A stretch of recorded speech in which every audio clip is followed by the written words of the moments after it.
Hello, everybody, and thank you for tuning in to the Liberty Report.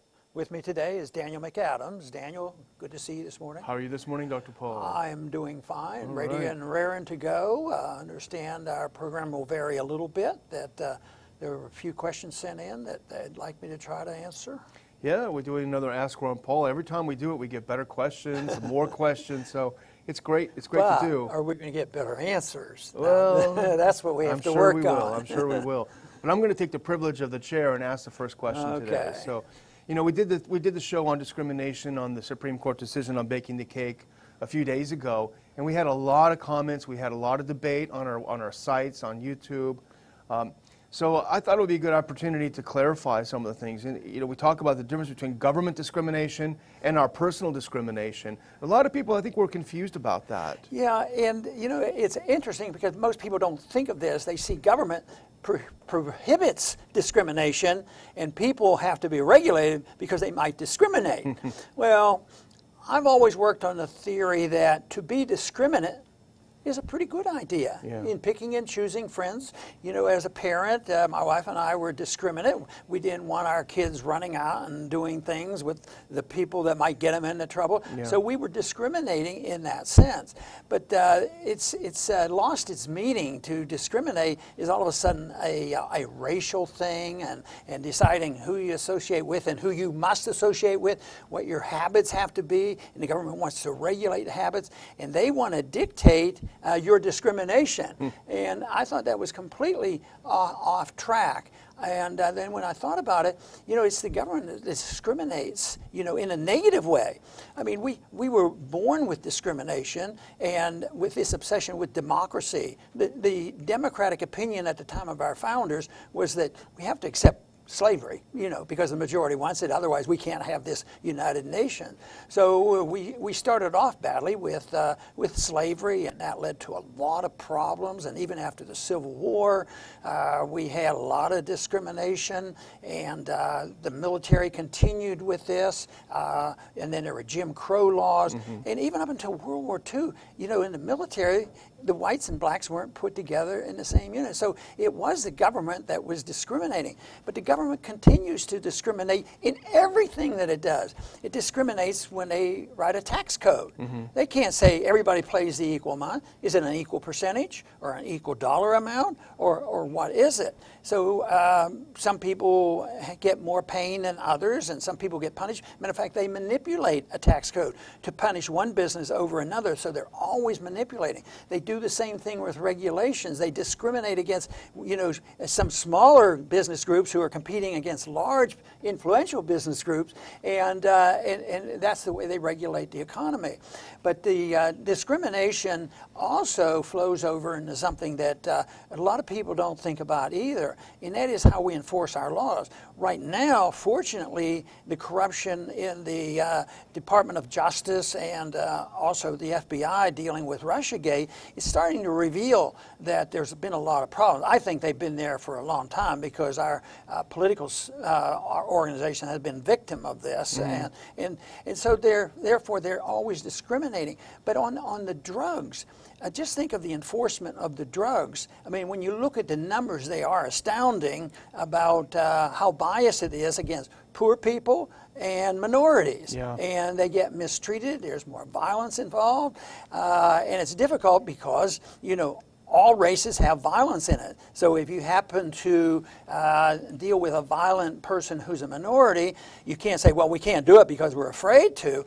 But believe me, the statistics verify the fact that there's not a justice in the system, especially when the drug laws are so biased anyway and so prejudicial, because it says that if even if you haven't committed a violent crime, you can go to prison for life. You know, this sort of thing. So I think that we should look more at it. Who settles the dispute on discrimination? On that case, it was saying that, well, the courts had to deal with how to define religious liberty and how to define the proper amount of discretion that a person in a store has. Well, most people, if they think about it, the owner of the store should have, you know, discretion. He should be able to discriminate against bums, people who come in and make too much noise, people who come in and are undressed, people who come in and start having a bullhorn. Yeah. I mean, it's your property. And if you do something which seems to offend some people, they claim now the law can't allow anybody to be offended. So if you're offended, then you call the cops. Yeah. But no, free markets and voluntary choices. The whole thing is, if you have voluntary choices, both sides agree. And if one side is offended, they leave. Yeah. You know, and society is big enough now that if somebody is obnoxious in their business, they just lose business. I mean, this whole idea that they're intimidated and terrified of being having free people make these decisions, I think is the real problem. In some words, it's hard to accept the idea that you can be a bit of a bird brain in a free society. But believe me, the system will punish those people who are so obnoxious. And I would just like to decrease the amount of discrimination by our government on all of us. There you go. Well, now we're going to reach out to our viewers and to our Twitter friends, and we have a few good questions. First one is Sarah Stuck, and she's asking, what's the best way to explain to young people that big government is a hindrance, not a help? Well, I think that young people seem to be more receptive to the ideas that I've been talking about a long time, and that's always encouraging to me, because in the presidential campaigns, I just knew that there was a better reception on college campuses, even on the liberal campuses, than I would ever get at the Chamber of Commerce. Yeah. And I thought that was just great, because the philosophy says that it's your life, and you should own your own life. You can do what you want. You can work hard, and you should be able to keep your money. You have a right to what you earn. And I was always pleased, because when I said that if you mess up and you don't do well with your freedom, you can't go crying to the government and demand somebody else take care of you. And I got loud applause for that, if they knew they had their liberty. So most people understood this.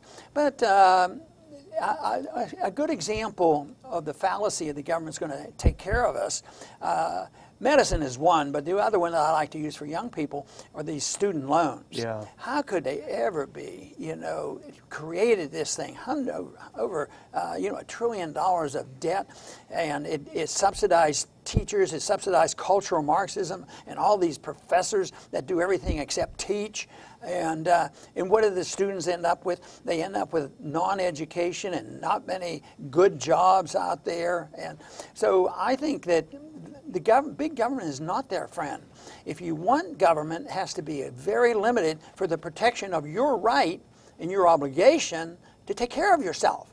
And you will do a lot better, because all you have are do-gooders, planners, and sadly, a lot of them are very well motivated. Yeah. I met them, and it isn't like, oh, I want to hurt the kids, that's why I'm giving them student loans. No, they say, this is the only way a poor person is going to get educated. They don't look back just a couple decades ago when we all, education costs were low, and you could work and get a job and work your way through school. So that brings up the subject. One of the least friendly things for young people is what they're facing with the Federal Reserve, who has the business cycle, no savings occurs, and you can't plan for future, and the business cycle is caused by, by the Federal Reserve. So all these issues, I think, are big government spending. The debt burden is so great, and it's poured over to the next generation, and they suffer the consequences. But the thing that the young people liked the most was, it's your life, you're free to run it, you're free to make money, you're free to keep it, and if you suffer the consequences, you have to take care of it yourself, or get your friends or neighbors or your family. But you can't go and tell the government to steal from somebody else. And they were very, very open to the idea of bastion. If you and I can't do it on an individual basis and steal from our neighbor, you can't send the government to the neighbor to have them take something to redistribute wealth. That sense of morality was very appealing to young people, and governments are special interest, and they don't appeal to the sensitivities of a moral society, because it invites the politician and the authoritarian to run things, and that's, of course, is where we are today. Yeah. Well, second question now. We can pull that up and see what's next on the agenda. This is from Commentator. What are the chances for a new political force in the USA? One that's not entangled in corruption of Washington and Wall Street and the crimes of the Pentagon? Good question. It is a good one, and believe it or not, I'm an optimist about this, but not next week, not next month, or even next year. Because I look at it differently. I don't look at it as draining the swamp, getting more members of Congress, even though I was in Congress. If people want to run, they should do it, but it should be realistic. That we're not all of a sudden going to send some people over there in a new party or an old party or whatever and have things change. People are always hopeful there will be a third party. And I would always kid and say, well, we need a second party. Yeah. We need a second party because I talk more about the bipartisanship. It's always one party. They all support the bad stuff, the spending, the debt, the wars, the Federal Reserve, and all. So we only have one party. But I don't think in terms of a political force. I still am technically a member of the Libertarian Party and try to move that along and still would.